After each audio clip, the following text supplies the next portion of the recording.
Darts lovers might not believe this, but your favorite sport is more ancient than you think. And for those of you who don't know it yet, yes, darts is considered a sport today.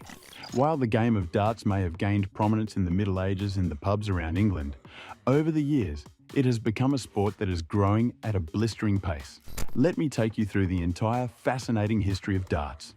A brief history long before light-up boards and tungsten darts, our ancestors were already perfecting the art of throwing pointy objects. Archaeologists have found evidence of throwing games dating back thousands of years. In ancient Greece, young men would throw spears at targets to show off their skills. Meanwhile, in what is now France, people were tossing small arrows at the ends of wine barrels for fun. But the real ancestor of modern darts might surprise you. It's believed that the game has its roots in archery. That's right. The same skill that helped armies conquer empires eventually led to your favorite pub game. Fast forward to medieval England, archery was a big deal. So much so that King Edward IV made it mandatory for all able-bodied men to practice. But let's face it, standing outside in the English rain isn't anyone's idea of a good time. So what did these clever archers do? They brought the game indoors. They shortened their arrows, used the bottom of wine barrels as targets, and voila! Indoor archery was born. This game quickly spread through pubs and taverns, becoming a favorite pastime. Now, let's zoom ahead to the late 1800s. This is when darts really started to take shape as the game we know today. Before this, every pub had its own rules, and darts could be made of just about anything: wood, bone, or even rolled up paper. But in 1896, a carpenter named Brian Gamlin changed everything. He's credited with creating the standard numbering system we use on dartboards today. Why is it so weird, with 20 at the top and seemingly random numbers all around? Well, Gamlin's idea was to penalise inaccuracy. This made the game more challenging and interesting. Around the same time, darts competitions started popping up all over England. The first organised tournament we know of was held in 1901 in a pub called the Adelphi Inn in Leeds. As we enter the 20th century, the popularity of darts exploded. By the 1920s and 30s, nearly every pub in Britain had a dartboard. But darts wasn't just for fun anymore, it was becoming big business. The first major darts organisation, the National Darts Association, was formed in 1924. They set out standard rules and helped organise bigger and better tournaments. The changes. In 1927, something happened that would change darts forever. The first ever News of the World Individual Darts Championship was held. This wasn't just some local pub contest, this was nationwide, with regional qualifiers leading up to a grand final. The winner, a man named Jim Pike, took home a whopping £6 prize. That might not sound like much, but it was the equivalent of about £380 today. The News of the World tournament became the biggest event in darts, running for an incredible 70 years until 1997. It made stars out of ordinary pub players and paved the way for the professional game we know and love today. Now hold on to your flights, because we're about to enter one of the most dramatic periods in darts history. In 1973, the British Darts Organisation, BDO, was formed. For nearly 20 years, they were the big dogs of the darts world. They organised the first World Professional Darts Championship in 1978, which became the most prestigious title in the sport. But by the early 1990s, trouble was brewing. A group of top players, led by the legendary Phil Taylor, felt that darts wasn't getting the recognition or the prize money it deserved.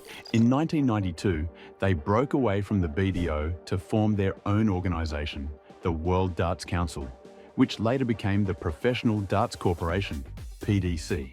This split shook the darts world to its core. Suddenly, there were two rival organisations, each claiming to represent the best in darts. Players had to choose sides, and some of the sport's biggest names jumped ship to the PDC. The BDO tried to fight back, even taking the PDC to court, but in the end, they had to accept that darts were now a two-horse race. The settlement allowed players to compete in both organisations' world championships, leading to some epic cross-code battles. As if the BDO-PDC split wasn't exciting enough, the 1970s and 80s saw another revolution in darts: television. In 1972, ITV's World of Sport started broadcasting matches, and viewers loved it. But it was the BBC that really took darts to the next level. In 1978, they started broadcasting the World Professional Darts Championship. Suddenly, millions could watch the world's best players in action from their living rooms. This TV exposure changed everything. Darts players went from being local pub heroes to national celebrities overnight.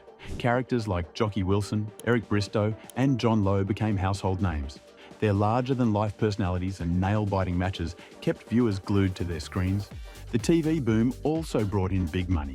Sponsors started pouring cash into the sport, and prize pools grew bigger and bigger. TV brought darts to a whole new audience.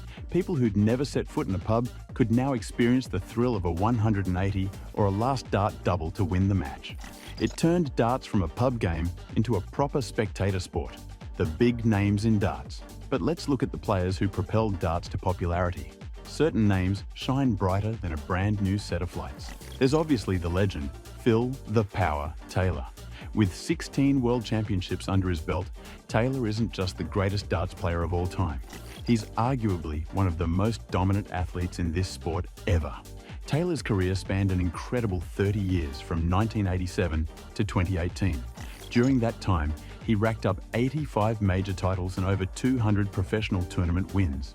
His rivalry with Raymond van Barneveld in the 2000s produced some of the most thrilling matches in darts history, including the 2007 PDC World Championship final, widely regarded as the greatest darts match ever played.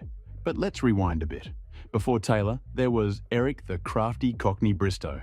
Bristow dominated the 1980s, winning 5 World Championships and helping to bring darts into the mainstream. Then there's John Old Stoneface Lowe, the first player to hit a televised 9-dart finish in 1984. Lowe's consistent excellence over 3 decades. He won World Championships in the 1970s, 80s, and 90s, cemented his place among the all-time greats. We can't forget Jockey Wilson, the Scottish dynamo who won 2 World Championships despite struggling with dartitis, a condition where players struggle to release the dart. Wilson's rags to riches to rags story is one of the most compelling in darts history. In more recent years, players like Michael van Gerwen, Gary Anderson, and Peter Wright have carried the torch, pushing average scores to heights that would have been unthinkable in earlier eras. Van Gerwen, in particular, has dominated the sport since 2014, winning 3 PDC World Championships and an incredible, record-breaking 7 Premier League titles. While darts have traditionally been male-dominated, women have been throwing arrows and hitting bullseyes right alongside the men for decades. The trailblazer of women's darts is undoubtedly Maureen Flowers. In the 1970s, Flowers regularly competed against and beat male players in exhibition matches. She became the first woman to play in a men's world championship in 1979, paving the way for future generations of female players. Other notable women in darts include Fallon Sherrock, Lisa Ashton, and Mikuru Suzuki. Clearly, the world of darts is also changing, so let's discuss the evolution of darts and the dartboard. Now, let's look at how darts have changed over the decades. While the basic concept of throwing a pointy object at a circular target has remained largely unchanged, the tools and techniques surrounding the game have evolved quite considerably. Let's start with the darts themselves. Gone are the days of wooden darts with turkey feather flights. As the technology improved, the introduction of the brass dart occurred around 1925 to 26. Again, it had a wooden body and turkey feathers, but this time with a metal brass body. Throughout the 60s and 70s, brass darts were the most popular, though by the late 1970s, brass was being replaced by tungsten, a much more dense material. Today's top players use precision-engineered tungsten darts, often with customized grips and weights to suit their throwing style. The dartboard has also seen some high-tech upgrades. While the Victorian-era boards were heavily based on the archery target, by the 20th century we saw more complex dartboards to accommodate the growing popularity of the game across the pubs of England. Perhaps the best change to the dartboard was the introduction of the treble. The treble was introduced on the modern dartboard, effectively moving the highest scoring area, which was normally the bullseye, higher up the board to what is now the treble 20. Speaking of materials used, the earliest dartboards were made of wood, but in some areas they used material that was local to their area. The most modern boards are made from bristle and are used in professional tournaments. This material was first introduced in 1934 and comes from sisal, which is used in the making of ropes. While traditional bristle boards are still used in professional play, electronic dartboards have taken the amateur game by storm. These boards automatically calculate scores, can connect to the internet for online play, and even have built-in games and training programs. But perhaps the biggest technological revolution in darts has been how we watch and interact with the sport. High-speed cameras can now track the exact flight of the dart, while computer graphics instantly calculate and display scores and averages. This has made the game much more TV-friendly and easier for casual fans to follow. The entire history of darts, from ancient throwing games to the high-tech global sport we know and love today, is a journey filled with legendary players, dramatic moments, and more than a few laughs along the way. But what are your thoughts on the sport? Darts fans, do share your favourite darts moments in the comments. Thanks for watching, and we'll see you in the next one.